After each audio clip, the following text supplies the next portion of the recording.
Back then, things were simpler. It was like in black and white. It was a different century. It was a different time.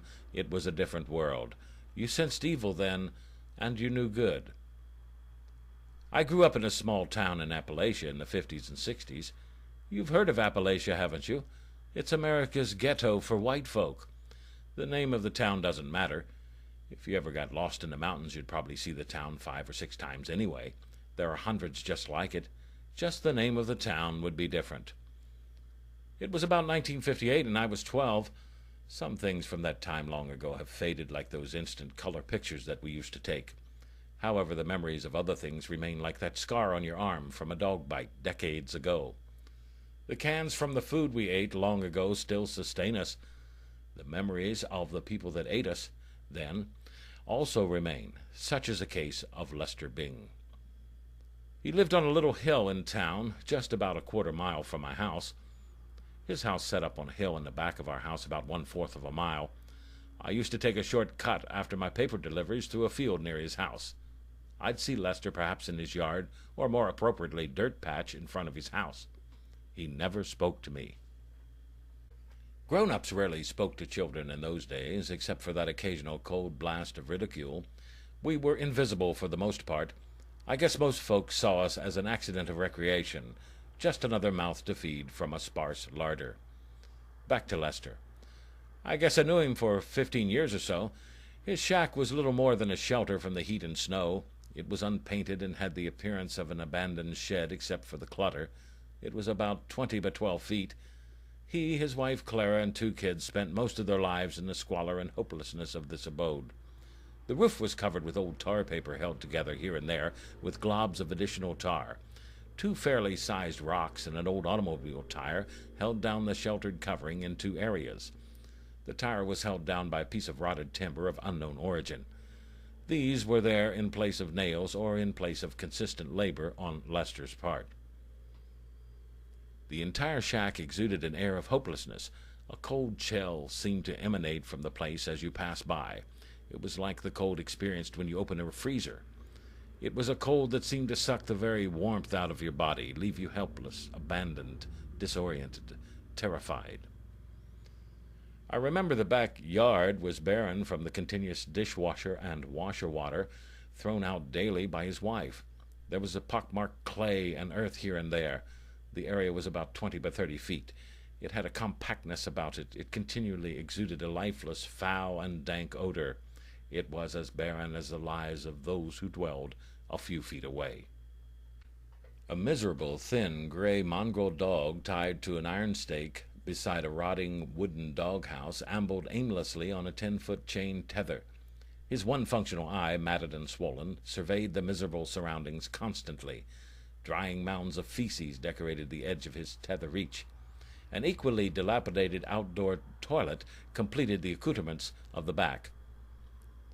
Beyond the dirt and barrenness of the backyard were old trash bags, leftover automobile parts, animal carcasses, and partial chairs. Stinking, rotting garbage of sundry kind added to the squalor. These were thrown in the bushes on the incline going down the hill, only to be observed by the closely curious. An aging, rusting, sagging clothesline set by the side of the house. Its presence seemed to add an antiquity to the desperate poverty of the setting. Old clothespins, bleached by half a decade of sun, held up the tattered pieces of pretending to be cloth. The 2 support poles sagged as if aged by years and years of unappreciated labor. An abandoned sock or rag stood sentry continually on the line. An old black 49 Chevy was parked near by on the dirt road that led from the street. It was a rather odd anomaly, since I seldom saw Lester drive. Once in a while he'd pull the old vehicle out about midnight and return about 5. Maybe he'd sneak out late at night to do his thievery. I do not know. Pleasant houses, complete with lawns and flowers, were all around Lester's, but they were farther up the street on the paved road. Lester's place set back from the road about 100 feet. It was isolated enough from that which was proper. Lester was a big man, about 240. He had these cold, distant gray eyes and emanated the odor of a wet dog. He emanated that foul, intense odor that can only be gotten through years of abandoned hygiene. Not that I was ever close to him except for a few times. One time he came down from his house to get the paper from me. He had the smell of death, and his cold, cold eyes were like globs of stone with BBs in the centers. They seemed soulless, unrepentant, and evil, like those gaunt, pretentious officials you meet in business or government, comfortable in their ignorance, devoid of compassion. He wore these old work clothes, tattered and torn, gray and filthy, original color, unidentifiable clothing that hinted of those of a repairman. They had been clean and new at one time, but that was probably when another was president. His wife Clara was a small woman, about 5'2". She had brown eyes and dishwater brown hair. Her frame appeared as a walking skeleton, a corpse on furlough, a contradiction of the living. Contradicting her 35 years was the stooped, shrunken frame of a 70-year-old. She spoke little, as she seemingly had accepted the finality of poverty and desperation, and her voice, if ever heard, was a low, pitiful whisper or moan. With Clara, labor and conversation were synonymous. The two children were about 4 years apart in age. Sally was a small, frail thing like her mother, who spoke little. She always sat in the back of the classroom at school as if in a stupor. Sally came to school many times with bruises or cuts on her arm. She walked with a limp. She seemed to jump a little in her seat if the teacher asked her a question. She trembled if he got too close. She had few friends. Billy was older. Billy was slow. He sort of swaggered between classes and fared poorly in school. He was the butt of jokes of the other children. He, like his sister, had brown eyes and was a little on the chunky side. He had little interest in hardly anything except Sunday school. I used to sit by him in church, and he was really into Jesus. He enjoyed the singing, Bible verses, and stories. For him, I guess Sunday school was a break from the real world. Billy had this hideous deformity. Rather, it appeared to be an acquired malformation. His left ear was flattened and about 1 inch bigger than it should have been. They used to call it a cauliflower ear, like some boxers get after years of having another human being abuse their faces. He had had this abnormality since the 2nd grade. Kids used to razz him about it. They used to call him Billy Blob-Ear. One day between classes, I asked him how he got it, and Billy said that it was an accident. I remember him walking away from me with his head hung low, offering me no more voluntary insight into the matter. Neither child had anything close to good clothing. Billy wore those old blue jeans in summer and winter. He wore those old cloth gloves in the winter that were perforated like Swiss cheese. His sneakers reeked of the smell of skunk all year round. Sally wore those old cotton dresses, tattered and faded. The wardrobe showed up, predictably, 2 or 3 days in a row. Their journey through childhood was a hard one. Usually, as one looks back on childhood, one can see redeeming qualities in just about everybody, but I can't remember anything good about Lester. I was done with my paper route and was headed home. I took the usual shortcut by Lester's place. I heard a dog barking. Through some trees, I noticed that Lester had caught a stray dog near his yard. I sat down out of sight by the tree to watch what was going on. Lester had tied the dog up with some old rope. First he tied the dog's jaw shut with some rope, and then he tied the dog's legs. Lester went into the house as the dog lay helplessly in the yard whimpering. Several minutes elapsed, and Lester returned into the yard. He had a long extension cord and some more rope. He placed some barren copper wire from both electric wires around the front and back of the dog's paws. Then he tied the dog to the nearby clothesline.